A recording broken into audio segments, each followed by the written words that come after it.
बिस्मिल्लाहिर्रहमानिर्रहीम। अस्सलाम वालेकुम नाज़रीन, मैं हूं फयाज महमूद और आप देख रहे हैं फयाज महमूद यूट्यूब चैनल।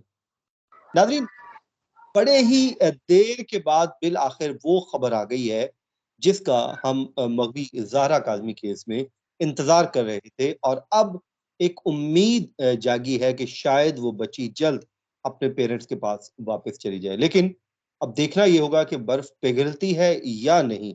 इसी खबर पे हम बात करेंगे। आज हमारे साथ मौजूद हैं शाहिद हुसैन साहब। बड़ा ऑर्डर आया है अदालत से और इस बड़ी खबर को लेकर आए हैं शाहिद हुसैन साहब। सबसे पहले वो खबर है क्या, वो जान लेते हैं और उसके बाद इसी केस के कुछ और वो पहलू भी जो अभी तक डिस्कस नहीं हुए, वो मैं डिस्कस करूँगा शाहिद साहब के साथ। शाहिद भाई, सबसे पहले तो आज की जो बड़ी खबर है, वो हमारे साथ शेयर कर दीजिए। फहद भाई आपका बहुत शुक्रिया। जब बच्ची कराची शिफ्ट हुई थी, जब बच्ची को लाहौर से कराची मुंतकिल किया गया था और चाइल्ड प्रोटेक्शन ब्यूरो मुंतकिल किया गया था, तो उस वक्त हम लोगों को बता रहे थे कि बच्ची वापस आ गई है। चाइल्ड रिस्ट्रेन मैरिज एक्ट के तहत मुल्जमान के खिलाफ कार्रवाई का भी आगाज हो गया है। अब कुछ भी हो जाए, बच्ची वापस नहीं जाएगी। अच्छा, आज तकरीबन कोई पौने घंटा या उससे भी थोड़ा सा ज्यादा दलाइल हुए सिंध हाई कोर्ट में, जैसे सलाउद्दीन पवार साहब के सामने। तो उस दौरान जज साहब ने एक रिमार्क्स दिया जो अब तक मैंने वो रिपोर्ट भी नहीं किया। यानी कि वो मेरे चूंकि आपको पता है जब पॉइंट हम नोट कर रहे होते हैं तो बहुत सारी चीजें रह जाती है, लेकिन वो दिमाग में बात थी लेकिन मैंने नोट नहीं की, मतलब पब्लिक नहीं की। जज साहब ने कहा कि ये तो मुल्ज़िम भूल जाए कि बच्ची किसी सूरत में वो वापस ले जाएगा। यानी कि जिस अच्छा। कानून का उसके ऊपर इतलाक हुआ है, तो अब बच्ची वापस नहीं जा सकती, कुछ भी हो जाए। ये तय हो गया है। तो इसलिए भी क्योंकि वो माइनर है, उसको बहला-फुसला के ले जाया गया और उसके बाद फिर लाहौर में जाके शादी की गई, वो भी गैर कानूनी और या झूठे दस्तावेज़ात की बुनियाद पर।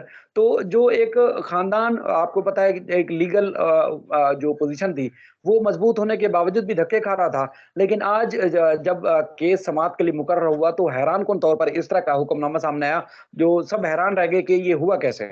वो आप भी हैरान होंगे कि केस जो आज समाअत के लिए मुकर्रर था, वो था एमएलओ की इजाज़त दी जाए। यानी कि हुँ। एमएलओ जो ट्रायल कोर्ट ने इजाज़त दी थी, उसके खिलाफ हुक्म इम्तना ले लिया था मुल्ज़मान की तरफ से सिंध हाई कोर्ट में, और उसके बाद फिर कई समाअतों से तारीख तो होती थी, लेकिन वो फिर तारीख पड़ जाती थी, कभी जज साहब की तबीयत नहीं होती ठीक थी या किसी न किसी वजह से समाअत नहीं हो पा रही थी।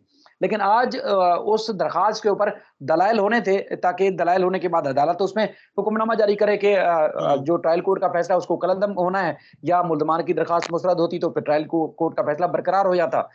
लेकिन जब बीच में बात आना शुरू हुई, मेहदी अली काज़मी साहब भी आज हाई कोर्ट के अंदर मौजूद थे जब ये समाअत हो रही थी।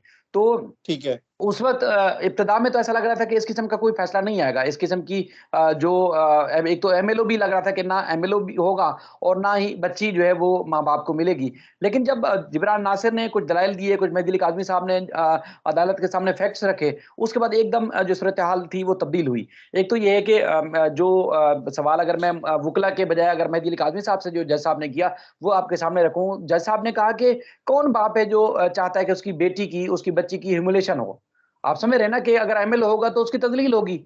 जब फैक्ट्स पता चलेंगे तो तज़लील ही होगी ना, आपको पता है कि शादी हुई है, तो फिर आप उसको क्यों एमएलओ कराना चाहते हैं? अब मेहदी अली काज़मी साहब ने कहा कि देखें, मैं समझता हूँ कि बच्ची के साथ ज़ुल्म हुआ है और जो कुछ भी उसके साथ ज़ुल्म हुआ है, तो मैं चाहता हूँ कि वो सामने भी आना चाहिए और मुल्ज़मान के खिलाफ कार्रवाई भी होनी चाहिए। अब ये एक आपको ऐसे पता है में कोई एक बाहिम्मत ही शख्स कोई बात कर सकता है, वरना आपको पता है कि जब इस किस्म की तकरीबन 2 या 3 दर्जन अफ़राद के सामने जज साहब ये बात कर रहे हों, तो आदमी तो वैसे ही शर्मिंदा हो जाता है।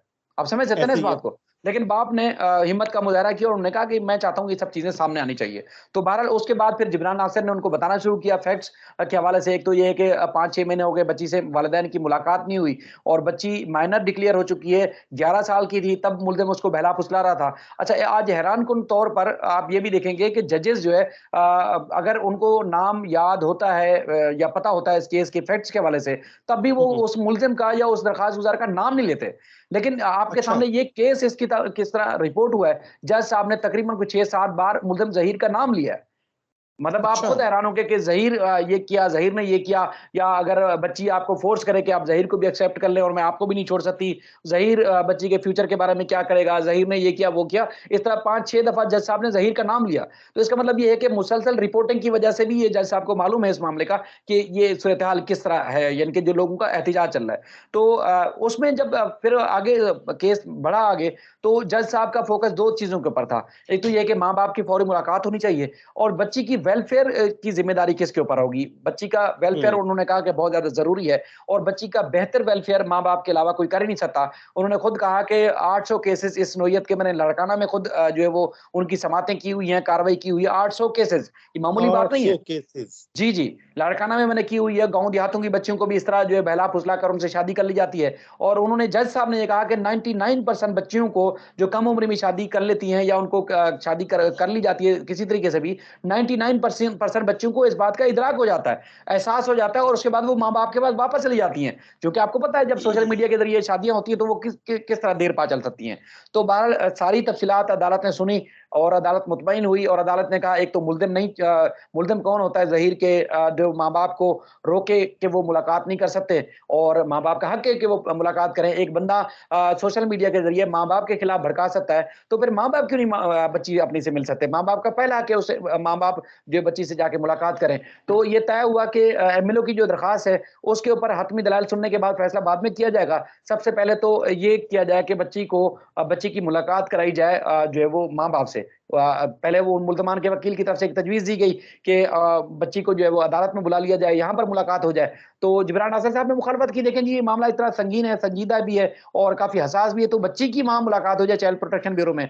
और उसके बाद फिर अदालत ने ये फैसला किया कि माँ-बाप यानी कि दोनों माँ-बाप मियाँ-बीवी और उसके बाद फिर 2 बहनें जो मुग़विया है उसकी छोटी 2 बहनें, हुँ। वो और उसके बाद फिर सिविल जो कोर्ट की फीमेल जज होंगी, वो और उसके बाद फिर माहिर नफ्सियात हैं माहिर नफ्सियात, वो इस सारे मामले का जो है वो जाके जायज़ा भी लेंगी और मुलाकात भी करेंगी और जो सेक्रेटरी सेहत है उनको पाबंद किया है कि माहिर नफ्सियात को उनकी ड्यूटी लगाएँ और वो बच्ची से 16 अप्रैल के बाद से अब तक होने वाली सूरत-ए-हाल का जायज़ा लें, उसका मुआयना करें और उसके बाद एक हतमी रिपोर्ट अदालत में पेश करें और माँ-बाप कल 12 बजे से लेके 5 बजे के दरमियान जो है जाके मुलाकात करेंगे और उनको कहा है कि वहाँ ये जज साहिबा मौजूद होनी चाहिए और जो चाइल्ड प्रोटेक्शन ब्यूरो का अमला है फीमेल वो भी मौजूद होना चाहिए, लेकिन माँ-बाप को एक आज़ादाना तौर पर मुलाकात करने दी जाए ठीक है। और उसके बाद फिर 15 रोज़ के बाद जो है तफ़सीली रिपोर्ट अदालत में जमा कराई जाएगी।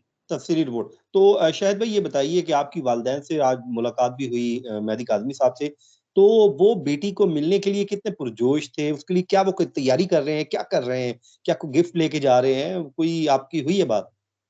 देखें ये यकीन माने उनको तो यकीन ही नहीं था कि इतना बड़ा ऑर्डर आज अचानक उनके लिए हो सकता है। चूँकि हम देख रहे थे बल्कि उनके वकील ने भी अदालत को बताया कि 1 महीना पहले फैमिली कोर्ट में दरख़्वास्त दायर की थी कि बच्ची से माँ-बाप ने मुलाकात करनी है। अब तक 1 महीना गुज़रने के बावजूद वहाँ पर कोई ऑर्डर नहीं हो सका। आज जब अदालत का हुक्मनामा आया सामने तो उसके बाद वो उनका खुशी का ठिकाना नहीं था। हमने उनसे ये भी मालूम किया कि आप क्या चाहते हैं? आपने कुछ बच्ची के लिए गिफ्ट्स और उनकी ज़रूरी जो चीज़ें होंगी वो ले जाएँगे। तो उन्होंने कहा जब बच्ची चाइल्ड प्रोटेक्शन ब्यूरो उसको मुंतकिल किया गया था, तो उस वक़्त भी हमने खाने-पीने की चीज़ें, कपड़े और ज़रूरियात, खिलौने वग़ैरह भी देने की कोशिश की थी। उस वक़्त चाइल्ड प्रोटेक्शन ब्यूरो वालों ने हमें रोक दिया था। लेकिन अब पूरी तैयारी के साथ हम जाएँगे, उसके जो खाने-पीने की चीज़ें वो भी ले जाएँगे, ताकि एक तो ये है कि बच्ची के अंदर जो डर है, जो खौफ़ है माँ-बाप के हवाले से, आपको पता है मुल्ज़मान तो पहले यही खिलाफ माँ-बाप के करते हैं कि आपको माँ-बाप मार देंगे या कारोकारी करार दे दिया जाएगा इस तरह। तो वो खौफ़ भी ख़त्म करेंगे, उसके बाद उन्होंने कहा पूरी तैयारी के साथ जाएँगे और मिलेंगे और कोशिश करेंगे कि बच्ची का जो खौफ़ है वो दूर करें और वो अब भी हमेशा ये समझते हैं कि उनकी बच्ची के साथ एक ज़्यादती हुई है, ज़ुल्म हुआ है और वो मुश्किल में है। उस मुश्किल को निकालने के लिए वो कहते हैं कि हम बिल्कुल सामने हैं और अब बड़ा आज मैं देख रहा था खुश थे, फ़ोन पे भी बता रहे थे और कल अब देखते हैं कि 12 बजे के बाद उनकी क्या सूरत-ए-हाल होती है। कल की क्या सूरत-ए-हाल होती है? चलें शाहिद भाई आपने आज इस केस पर बड़ा डिटेल में हमें अपडेट किया है, आपका बहुत-बहुत शुक्रिया और मेरी तो दुआ ये है कि जल्द से जल्द इस बच्ची की अपने पेरेंट्स से मुलाकात हो और अब ये जो केस है अपने मंतकी अंजाम तक पहुँचना चाहिए। शाहिद भाई और मुझे दीजिए इजाज़त, अपनी दुआओं में याद रखिए। अल्लाह निगहबान।